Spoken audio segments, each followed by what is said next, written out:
Delhi liquor కేసులో BRS MLC కవితను ఢిల్లీలోని లోథి రోడ్లో గల సీబీఐ కేంద్ర కార్యాలయంలో ప్రశ్నిస్తున్నారు.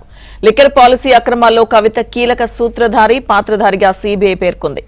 లిక్కర్ పాలసీ రూపకల్పన, ఆప్కు 100 కోట్ల ముడుపులు, సౌత్ గ్రూప్ నుంచి నిధులు సమకూర్చడం వంటి ఆరోపణలపై ఆమె నుంచి జవాబులను రాబడుతున్నారు. అయితే ఈ కేసులో నిందితులు అప్రూవర్లుగా మారిన వారిచ్చిన వాంగ్మూలాలు, అలాగే వాట్సాప్ చాటింగ్లపై సీబీఐ ప్రశ్నిస్తోంది. మౌఖికంగా, లిఖితపూర్వకంగా సీసీటీవీ పర్యవేక్షణలో కవితను ఇంట్రోగేట్ చేస్తున్నారు సీబీఐ అధికారులు. ఇక కస్టడీలో కవితకు ప్రతి 48 గంటలకు ఒకసారి ఆరోగ్య పరీక్షలు నిర్వహిస్తున్నారు. ప్రతిరోజు సాయంత్రం 6 నుంచి 7 గంటల మధ్య కవితను కలిసేందుకు న్యాయవాదితో పాటు కుటుంబ సభ్యులకు అనుమతినిచ్చారు. వీరిలో కవిత భర్త అనిల్, కేటీఆర్, సీఐ శరత్, న్యాయవాది మోహిత్ రావులు కలిసేందుకు అనుమతినిచ్చారు.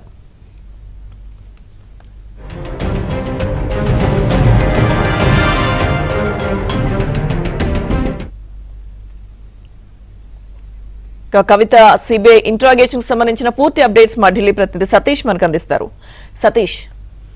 లక్ష్మీ దుర్గా, ఢిల్లీ లిక్కర్ పాలసీ కేసులో సిబిఐ రెండో రోజు ఎమ్మెల్సీ కవితను విచారిస్తుంది. నిన్న కవితను కోర్టులో ప్రొడ్యూస్ చేసిన తర్వాత 3 రోజుల పాటు కవితను సిబిఐ కస్టడీకి ఇస్తూ రౌజన్ కోర్టు తీర్పు ఇవ్వడం జరిగింది. ఇక లిక్కర్ పాలసీ అక్రమాల్లో కవిత కీలక సూత్రధారి, పాత్రధారిగా కూడా సిబిఐ పేర్కొంది. లిక్కర్ పాలసీ రూపకల్పన, ఆమ్ ఆద్మీ పార్టీకి 100 కోట్ల ముడుపులు, సౌత్ గ్రూప్ నుంచి డబ్బు సమకూర్చడం, నిందితులు అప్రూవర్ గా మారిన వారు ఇచ్చిన వాంగ్మూలాలు, వాట్సాప్ చాట్స్ పై కవితను సిబిఐ అధికారులు ప్రశ్నించబోతున్నారు. మౌఖికంగా, లిఖితపూర్వకంగా సీసీటీవీ పర్యవేక్షణలో కవితను ప్రశ్నించే అవకాశాలు ఉన్నాయి. ఇక ఇప్పటికే ఆమె స్టేట్మెంట్ సైతం కూడా రికార్డు చేసేందుకు సిబిఐ అన్ని ఏర్పాట్లు చేసింది. ఇటీవల ఆమెను తిహార్ జైల్లో కూడా 6వ తేదీన మొదట 3 గంటల పాటు విచారించారు. ఆమె అడిగిన ప్రశ్నలకు ఎక్కడ కూడా సమాధానం చెప్పకపోవడంతో సిబిఐ ఆమెను అరెస్ట్ చేయాల్సిందిగా నిర్ధారించుకొని ఆమెను అరెస్ట్ చేశారు. నిన్న కోర్టు ముందు కూడా ప్రొడ్యూస్ చేశారు. ఇక ఆమెకు సిబిఐ కస్టడీలో ఉన్నంతసేపు కూడా 48 గంటలకు ఒకసారి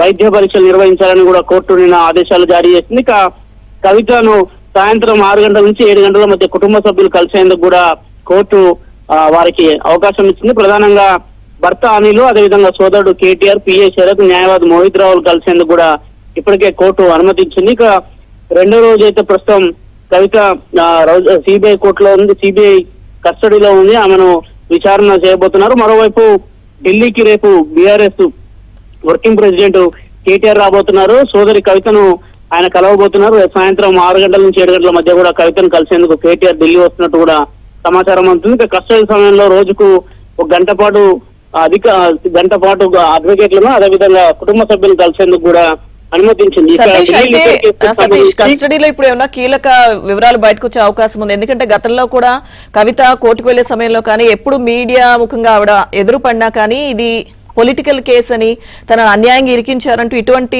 వ్యాఖ్యలు చేయడం మనం చూసాం. అలాగే బెయిల్ కోసం కూడా కొన్ని కారణాలు ఆవిడ చెప్పడం జరిగింది, అనారోగ్య కారణాలు చూపించారు. అలాగే వాళ్ళ అబ్బాయి ఎగ్జామ్స్ గురించి మాట్లాడడం జరిగింది. సో ఇవన్నీ మనం చూసాం.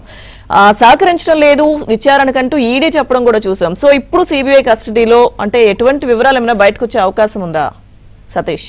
ఖచ్చితంగా లక్ష్మీదుర్గా, నిన్న కోర్టు నుంచి బయటకు వచ్చిన సందర్భంలో కూడా సిబిఐ అరెస్టు అక్రమము, సిబిఐ చేస్తుంది తప్పు అనే అంశాన్ని కూడా కవిత కోర్టు ముందు ఉంచింది. మరోవైపు కోర్టులో కూడా ఆమెను అరెస్ట్ చేస్తున్న విషయాన్ని ఆ రోజు అంటే రేపు ఉదయం అరెస్ట్ చేయబోతుంటే ఈ రోజు అర్ధరాత్రి తనకు ఇన్ఫర్మేషన్ ఇచ్చినట్టు, అది కూడా జైలు అధికారులే తనను అరెస్ట్ చేసే అవకాశం ఉన్నట్టు కూడా కవిత చెప్పిన అంశం నిన్న కోర్టులో కూడా అదే అంశాన్ని చెప్పింది. ఇటీవల వాళ్ళ అబ్బాయికి సంబంధించి పరీక్షల నిర్వహణ సందర్భంలో కూడా తనకు బెయిల్ మంజూరు చేయాల్సిందిగా కూడా ఒక పిటిషన్ దాఖలు చేసింది. ఎక్కడ కూడా కవితకి ఉపశమనం కోర్టులో లభించలేదు. మరోవైపు ఈ కేసులో ఇప్పటి వరకు నిన్న సిబిఐ ఒక అప్లికేషన్ దాఖలు చేసిన అప్లికేషన్ లో చాలా అంశాలను పేర్కొంది. ప్రధానంగా కవిత ఏ విధంగా శరత్ చంద్రారెడ్డిని బెదిరించింది, ఆయన నుంచి ఏ విధంగా 14 కోట్ల రూపాయలు తీసుకున్నారు, మరోవైపు మాగుంట శ్రీనివాస్ రెడ్డి నుంచి 50 కోట్ల రూపాయలు ఏ విధంగా కవిత తీసుకుంది, అదేవిధంగా పంజాబ్, గోవాకు సంబంధించిన ఎన్నికల్లో ఆమ్ ఆద్మీ పార్టీకి ఏ విధంగా 44 కోట్ల హవాలా డబ్బును సమకూర్చిందనే కోణంలో మొత్తం కూడా ఒక అప్లికేషన్ దాఖలు చేశారు. అందులో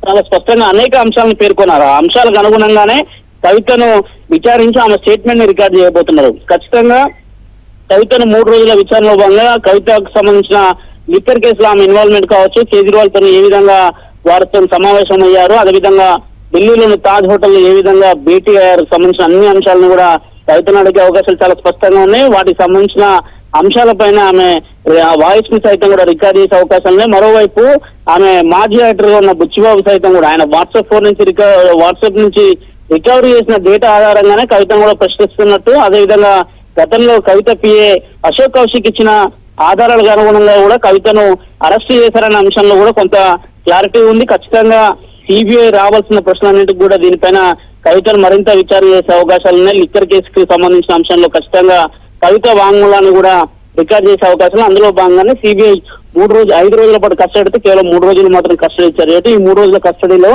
కవితను ఎక్కువగా లిక్కర్ కేసు సంబంధించిన అంశంలో ప్రశ్నించి హైదరాబాద్ లో భూముల కొనుగోలు అంశాలు కావచ్చు, వాటి పత్రాలు కావచ్చు, అనేక అంశాలను కూడా సిబిఐ బయటికి రాబట్టే అవకాశాలు కూడా ఉన్నాయి. లక్ష్మీదుర్గ. రైట్.